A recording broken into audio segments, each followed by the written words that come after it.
gaseous development.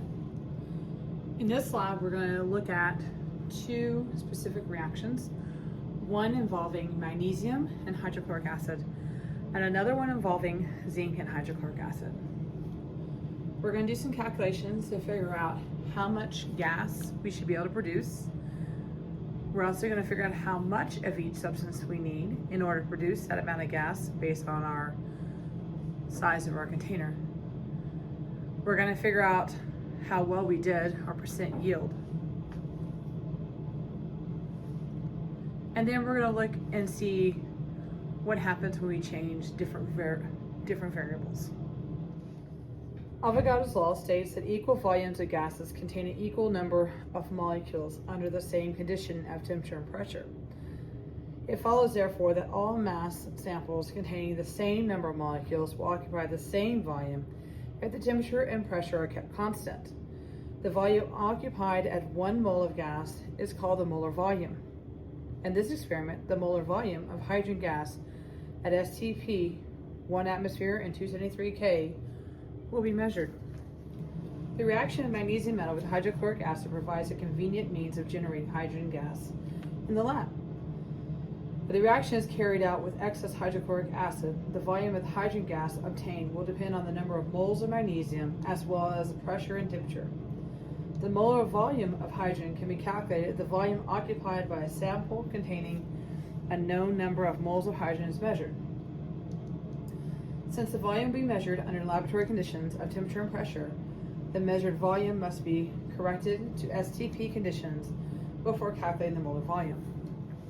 The relationship among the four gas variables, pressure, P, volume, V, temperature, T, and the number of moles, N, is expressed in the ideal gas law, where R is a constant called the universal gas constant, or ideal gas constant. R is determined by the pressure unit used for measuring, PV because in RT. And notice it's dependent upon the pressure unit that determines which one of the R's I'll use. The ideal gas law reduces the combined gas law if the number of moles of gas is constant. The combined gas law can be used to calculate the volume of gas at STP from the volume measured under any other set of laboratory conditions. In using the ideal gas law or the combined gas law, remember that temperature must always be expressed in units of kelvins on the absolute temperature scale. Hydrogen gas will be collected by the displacement of water in an inverted gas measuring tube, also called eudiometer tube. The total pressure of the gas in the tube will be equal to the barometric air pressure. However, the gas in the cylinder will not be pure hydrogen. The gas will also contain water vapor due to the evaporation of the water molecules over which the hydrogen is being collected. According to Dalton's law, the total pressure of the gas will be equal to the partial pressures of hydrogen plus the partial pressures of water vapor. The vapor pressure of water depends only on the temperature. The purpose of the experiment is to determine the volume of 1 mole of hydrogen gas at STP. We're going to generate hydrogen gas by using magnesium and hydrochloric acid, and eventually we'll do it with zinc and hydrochloric acid as well. We're going to be using an inverted gas measuring tube, which is a long tube that I have connected into the green trough that has water in it. I'm going to show you two different ways of doing this. We'll start with version 1, and then I'll show you version 2 of gas collecting.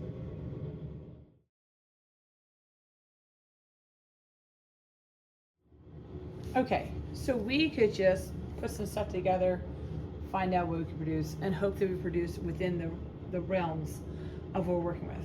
But let's look at the math, because we can actually calculate how much we should be able to make and how much of each of the metals we need based on the molarity of the hydrochloric acid.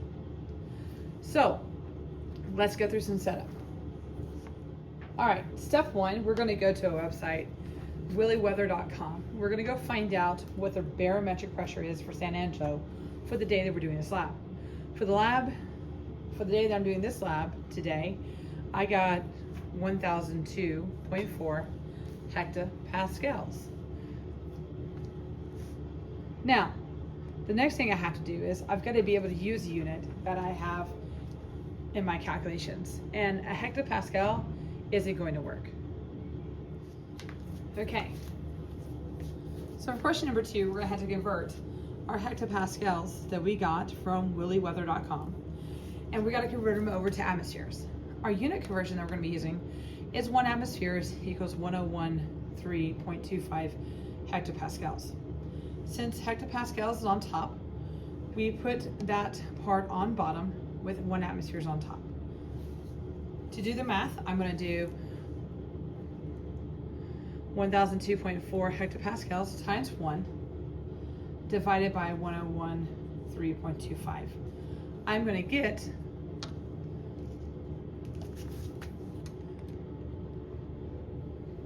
0.989 atmospheres. Question number 3 asks us to write out the equation again.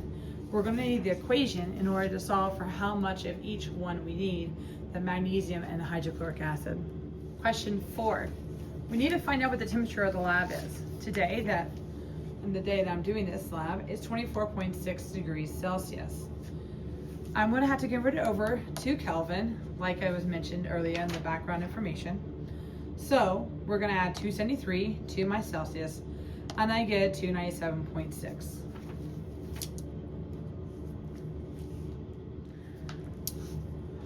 Question number 5, I've got to convert my milliliters of the container I'm working with over to liters. So the container I'm going to be collecting the gas in is 50 milliliters. 1,000 milliliters equals 1 liter. And so I'm going to convert it over using dimensional analysis again. Milliliters are on top, so I put 1,000 milliliters on bottom, 1 liter on top. 50 times 1 is 50 divided by 1,000, 0.05 liters.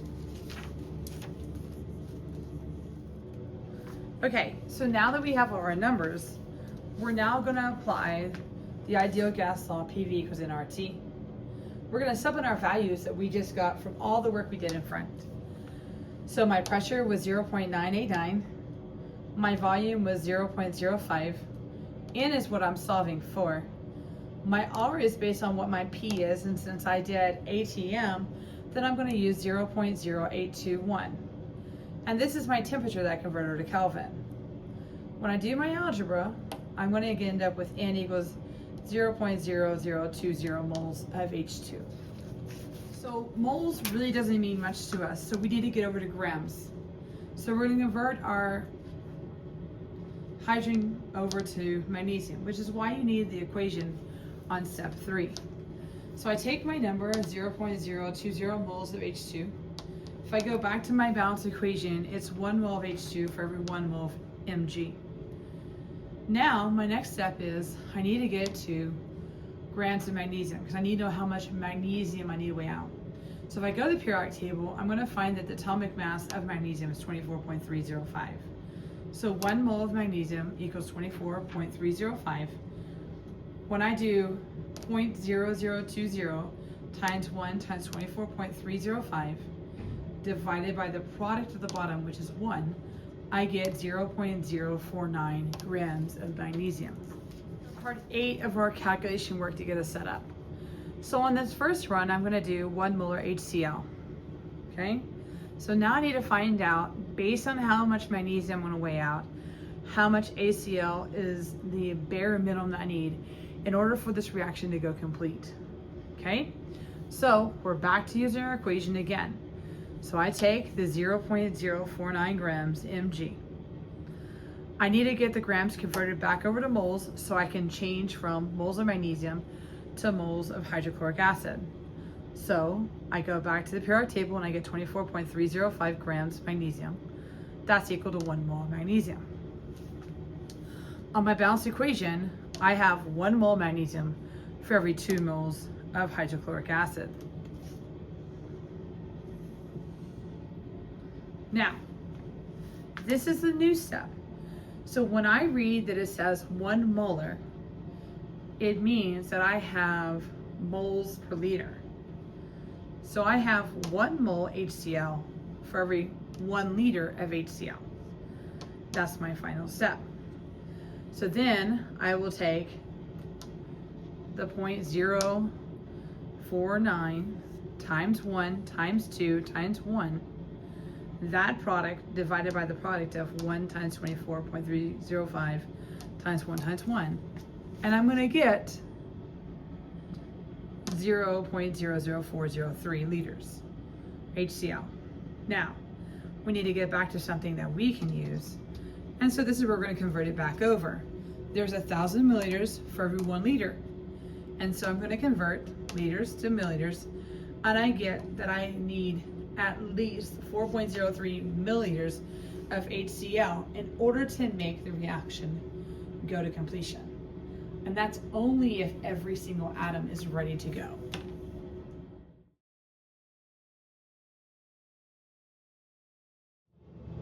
All right, so let's talk about a few things that have come up while we're doing the calculations.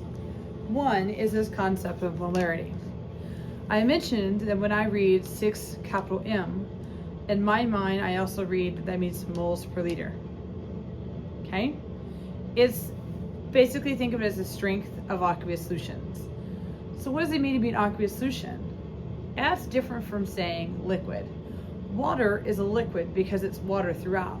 But when I make an aqueous solution, I'm making kind of like Kool-Aid. I'm going to put in my Kool-Aid or my HCl, the amount that I need to make that molarity. So let's say that I was making this HCl and I only needed 100 milliliters of 12 molar HCl for 1,000 milliliters or 1 liter. Then I'm going to measure out that 100 milliliters of HCl and I'm going to put in my flask. Then I'm going to fill with water up to a line that's on that flask, and that will give me my desired strength. So instead of working with full concentrated HCl, I'm working with a diluted or less concentrated one. And that's what it means to be aqueous.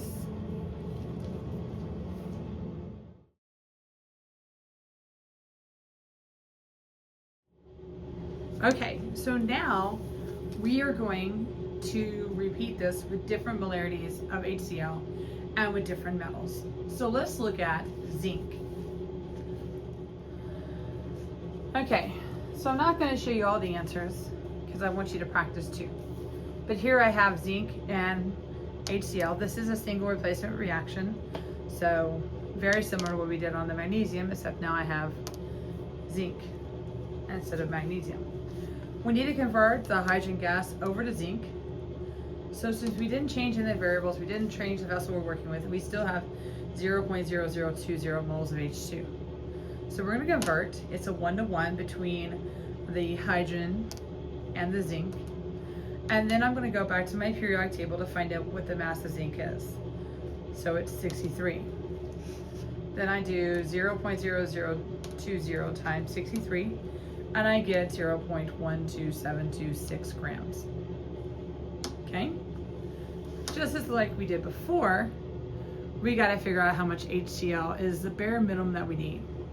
In this case, I'm going to use 6 molar HCl. So we take our number that we solved for above and bring it down low. We now convert our grams of zinc over to moles of zinc. We use our balance equation to change from zinc to HCl. Now, just like we did before, except this time it's 6 moles for every 1 liter. Okay? And when I do my math of the product at the top divided by the product at the bottom, I get 0.000673 liters HCl. I'm going to convert that over to milliliters, and I get 0.673. Now wait, is that logical? Well, 6 molar is going to be much stronger than 1 molar. So when I had 1 molar, I needed 4.03 milliliters of HCl to make the reaction work. Since this is stronger, I should need less HCl to make the reaction work. Again, remember, this is the bare minimum that you need in order to make the reaction go to completion.